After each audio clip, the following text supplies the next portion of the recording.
আপনার ফেসবুকে 2000 থেকে 5000 ফ্রেন্ড থাকলেও দেখা যাচ্ছে যে আপনার পোস্টে 5 থেকে 10টা লাইক, 2 থেকে 3টা কমেন্ট আসে। তার কারণ হচ্ছে আপনার ফ্রেন্ড লিস্টে অনেকেই ইনঅ্যাক্টিভ অথবা অনেকেই আপনাকে আনফলো করে রেখেছে।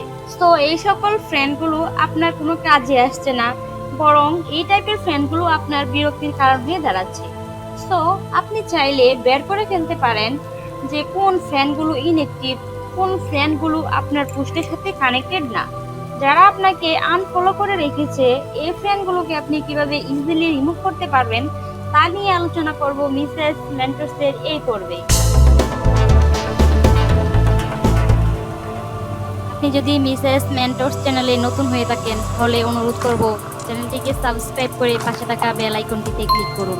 সো ফ্রেন্ডস, প্রথমেই আপনি আপনার ফেসবুক আইডিতে চলে যাবেন। তারপর নিচের দিকে স্ক্রল করে অ্যাবাউট অপশনটিতে ক্লিক করবেন।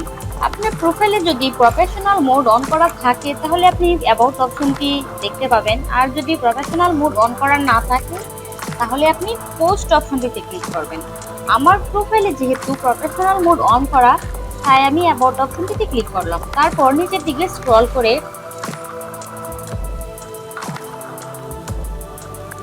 এই যে ফ্রেন্ডস অপশনটি আছে ওইখানে ক্লিক করবেন।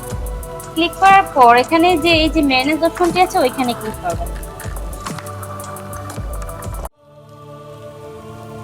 ক্লিক করার পর আপনি দেখতে পাচ্ছেন যে এখানে 3টি ক্যাটাগরিজ দেখাচ্ছে। এদের মধ্যে আমাদের কাঙ্ক্ষিত অপশনটি হচ্ছে লিস্ট ইন্টারেক্টেড উইথ, অপশনটিতে ক্লিক করব। দেখুন বন্ধুরা, এখানে দেখাচ্ছে যে বিগত 90 দিনে আপনার পোস্টে যারা লাইক, কমেন্ট, শেয়ার কিছুই করেনি, এক কথায় আপনার সাথে যারা কানেক্টেড না তাদের লিস্ট এখানে শো করছে। আপনি চাইলে এদের সবাইকে আনফলো করে দিতে পারেন অথবা আনফ্রেন্ড করে দিতে পারেন। এখানে যে আনফ্রেন্ড অপশনটি আছে ওইখানে ক্লিক করে আপনি এদেরকে আনফ্রেন্ড করতে পারেন। আবার আপনি চাইলে মাল্টিপল সিলেক্ট করে ওদেরকে আনফ্রেন্ড করতে পারেন। তার জন্য উপরে যে সিলেক্ট মাল্টিপল অপশনটি আছে ওইখানে ক্লিক করতে হবে, তারপর মাল্টিপল সিলেক্ট করে আনফ্রেন্ড করে দিবেন। তো বন্ধুরা, এভাবেই খুব সহজে আপনি আপনার প্রোফাইলে থাকা অপ্রয়োজনীয় ইনঅ্যাক্টিভ ফ্রেন্ডগুলোকে রিমুভ করে ফেলতে পারেন। ভিডিওটি ভালো লাগলে চ্যানেলটিকে সাবস্ক্রাইব করে আমাদের পাশেই থাকুন, আর যদি ভালো না লাগে তাহলে দেখতে থাকুন। দেখতে দেখতে ভালোবাসা, ভালো লাগা তৈরি হয়ে যাবে ইনশাআল্লাহ।